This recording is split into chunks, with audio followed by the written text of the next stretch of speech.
আজি হৈ যোৱা আসাম পুলিচৰ কুৱেশ্যন পেপাৰখিনি আমি ডিছকাছ কৰিম। আমাৰ প্ৰথম প্ৰশ্নটো হ'ল অসমৰ একমাত্ৰ মালভূমিটো হৈছে এইটো option B correct answer Kaziranga ভূমি। কুৱেশ্যন নম্বৰটো হৈছে চিয়াবুদ্দিন তালিচাৰ হাতিয়া ইব্ৰিয়া তলত কোনটো ঘটনাজনক বাবে গুৰুত্বপূৰ্ণ উৎস? এইটো অপশ্যন হ'ব মীৰ জুমলা অভিযান। দেন কুৱেশ্যন নম্বৰ 3 তলত দিয়া কোনটো অসমৰ অৰ্থনীতিৰ মুখ্য স্তম্ভ কৃষি কাৰ্য একদম জানে সকলোৱে। কোন চনত অসমৰ চতুৰ্থ তেল শোধনাগাৰ নুমলীগড়ত ঘোষণা কৰা হৈছিল? Right answer will be option B 1999। Then question number 5 অসমত প্ৰধানকৈ উৎপন্ন হোৱা খাদ্য ছবিধ হৈছে অপশ্যন এ ৰাইট এনচাৰ ধান। কুৱেশ্যন নম্বৰ 6 কামাখ্যা মন্দিৰ ক'ত অৱস্থিত? কামাখ্যা মন্দিৰ আমি সকলোৱে জানো ক'ত অৱস্থিত, নীলাচল পাহাৰত। Option A. আহোম ৰাজবংশৰ শেষগৰাকী স্বৰ্গদেউ কোন আছিল? কোন আছিল এইটো? পুৰন্দৰ সিংহা। Option C. জয়দৌল কাৰ স্মৃতিত নিৰ্মাণ কৰা হৈছিল? আমি সকলোৱে জানো এইটো জয়মতী কুঁৱৰী। So option A will be the right answer. Then next question number 9. নিম্নলিখিত জিলাসমূহ কোনখন জিলা বৰাক উপত্যকাত অৱস্থিত নহয়? আমি জানো সকলোৱে এইটো এনচাৰ হ'ব অপশ্যন ডি মৰিগাঁও, কাৰণ শ্ৰীভূমি, হাইলাকান্দি আৰু কাছাৰ বৰাক উপত্যকাত অৱস্থিত হয়। Last question number 10. নিম্নলিখিত কোনখন ৰাজ্যৰ সৰ্ববৃহৎ ৰুদ্ৰসিংহ অৱবাহিকাত আহোম ৰাজ্যত অন্তৰ্ভুক্ত কৰিছিল? right answer ডিমাচা কাছাৰী ৰাজ্য। Next question number 11. অসমৰ প্ৰথমগৰাকী মহিলা মুখ্যমন্ত্ৰী কোন আছিল? সকলোৱে জানো এইটো Syeda Anwara Taimur. Option A will be the right answer. Next question number 12. কাৰ ৰাজত্বকালত ইটা আৰু চুন মিশ্ৰণ ব্যৱহাৰ কৰি ৰংঘৰ পুনৰ্নিৰ্মাণ কৰা হৈছিল? এইটো হ'ল অপশ্যন বি ৰাইট আনচাৰ স্বৰ্গদেউ প্ৰমত্ত সিংহ। Next question number 13. ইয়াৰ আনচাৰ হ'ব চাৰণবিল মৰিগাঁও। অসমৰ পুলিচ প্ৰশিক্ষণ মহাবিদ্যালয় ক'ত অৱস্থিত? সকলোৱে জানো Dergaon. Option B will be the right answer. গৰম পানী অভয়াৰণ্য ক'ত অৱস্থিত? এইটো ডিফু অসমত অৱস্থিত। Option A will be the right answer. Next question number 16. এইটো আনচাৰ হ'ব D Bhaskar Barman. Next question number 17. এইটো আনচাৰ হ'ব $434.25 million. Question number 18. 1942 চনত ভাৰত ত্যাগ আন্দোলনত কোনজনক ফাঁচি দিয়া হৈছিল? অপশ্যন ডি হ'ব ৰাইট আনচাৰ কৌশল কোঁৱৰ। Question number 19. অসমৰ লগত কোন দুখন দেশৰ আন্তঃৰাষ্ট্ৰীয় সীমা আছে? সকলোৱে জানো ভূটানৰ লগত আৰু বাংলাদেশৰ লগত আমাৰ অসমৰ সীমান্ত একেলগে আছে। ম্যানমাৰ নাই, সেইকাৰণে অপশ্যন বিও নহ'ব, অপশ্যন চিও নহ'ব, অপশ্যন ডিও নহ'ব। কাৰণ চীন আমাৰ অসমৰ লগত নাই।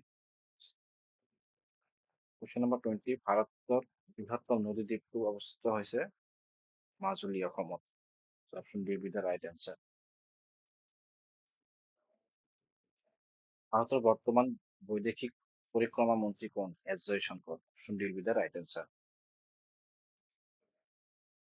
Question number 22. অ্যান্সার হবো কেবলমাত্র 2. Option D will be the right answer. Question number 23. ভারতের প্রথম এআই নগর কোন বলে জানা যায়? Lucknow. Option B will be the right answer. Copilot computer য'ত এআই প্ৰযুক্তিৰ দ্বাৰা অনন্য বিকল ব্যৱস্থা সুবিধা আছে কোনটো প্ৰযুক্তি কোম্পানীয়ে বনাইছিল? এইটো মাইক্ৰ'ছফ্টে বনাইছিল। Option D. গ্ৰীণ অস্কাৰ ইটালী হুইটৰি গোল্ড বঁটা 2024 চন কোনে লাভ কৰিছিল? Doctor Purnima Devi Barman. Option D.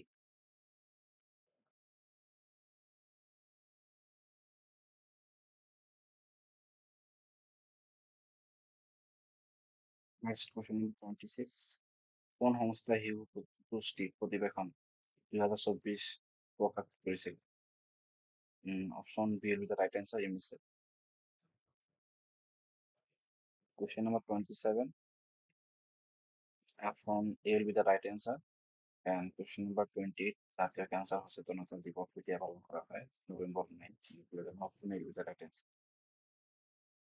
Next, Jonbeel মেলা কোনখন কোনখন জেলাত অৱস্থিত? এইটো অপশ্যন এ হ'ব মৰিগাঁও জিলাত অনুষ্ঠিত কৰা হয় কোনটো মেলা। কুৱেশ্যন নম্বৰ 30, এনচাৰটো হ'ব অপশ্যন চি, 17 জানুৱাৰী শিল্পী দিৱস পালন কৰা হয়। Next question number 31, what is the Assam state museum located? অসমৰ মিউজিয়ামখন ক'ত অৱস্থিত? এইটো Guwahati. Option A will be the right answer. Question number 32, ASTCৰ full form কি? ASTCৰ full form হ'ল Assam State Transport Corporation. Option C will be the right answer. Then question number 33, which of the following is not an inert gas? এইটো option D, কাৰণ helium, argon আৰু নিয়ন্ত্ৰণৰ পৰা inert gas হয়। Option D will be the right answer.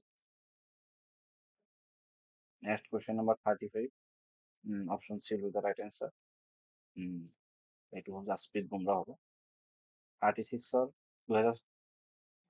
2034 মানে 2034 চনৰ FIFA বিশ্বকাপ ক'ত অনুষ্ঠিত হ'ব? এইটো হ'ব চাউদি আৰৱত। Option B will be the right answer. Question number 37, কোন দেশে standard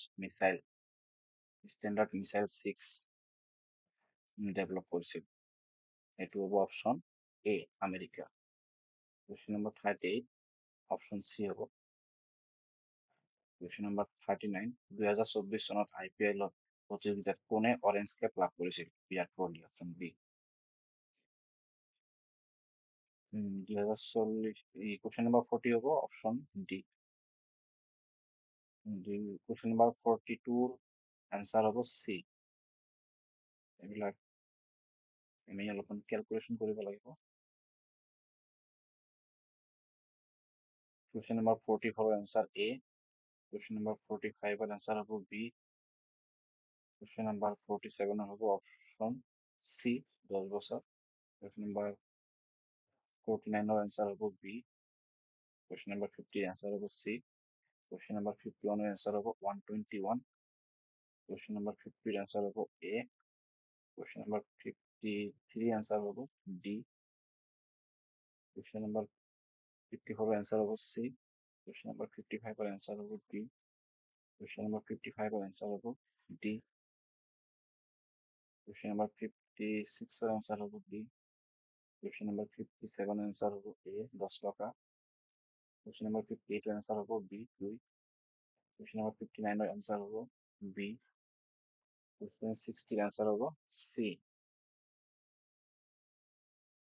Question 61, choose the odd word from the following. এইটো হ'ব submissive. Question 60 এনচাৰ হ'ব এ, smile. Smile. Question number 63 answer হ'ব very expensive. A. Question number 64 answer হ'ব hardly. D. Question number 65 answer হ'ব D. Option D. Why you did not speak? Question number 63 answer হ'ব A, had left. Question number 67 answer হ'ব B, N. Question number 68 answer হ'ব A, is not she. Question number 69 answer হ'ব option C, conducive. Question number 70 answer হ'ব D, had been.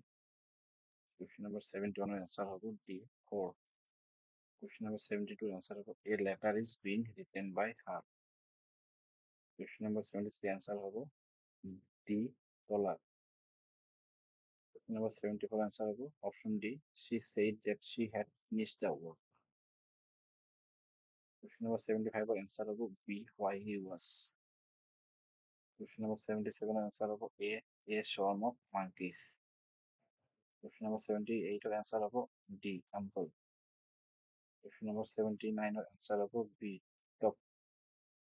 Question number 80 answer about the antonym of the word callous is sensitive. এইবিলাক হ'ল question number 81 পৰা হ'ব reasoning. 81 হ'ব option B. 82 হ'ব option C. 83 হ'ব option C. 84 হ'ব option D. 85 এর হবে অপশন এ, 86 এর হবে অপশন বি, 87 এর হবে অপশন ডি, 88 এর হবে অপশন সি, 89 এর হবে অপশন এ, 90 হবে অপশন বি, 91 হবে অপশন বি, 92 হবে অপশন ডি, 93 হবে অপশন সি, 94 হবে অপশন সি, 95 হবে অপশন সি 180 ডিগ্রি, 96 এর হবে এ 1, 97 এর হবে এ এক্স ওয়াই জেড, 98 এর হবে অপশন ডি 5, 99 এর অ্যান্সার হবে বি 36, 100 এর অ্যান্সার হবে অপশন বি 4। সো এইখানেই আছিল আজি কুৱেশ্যন পেপাৰৰ। আশা কৰোঁ আপোনালোকৰ এক্সামটো ভালেই হৈছে। ধন্যবাদ।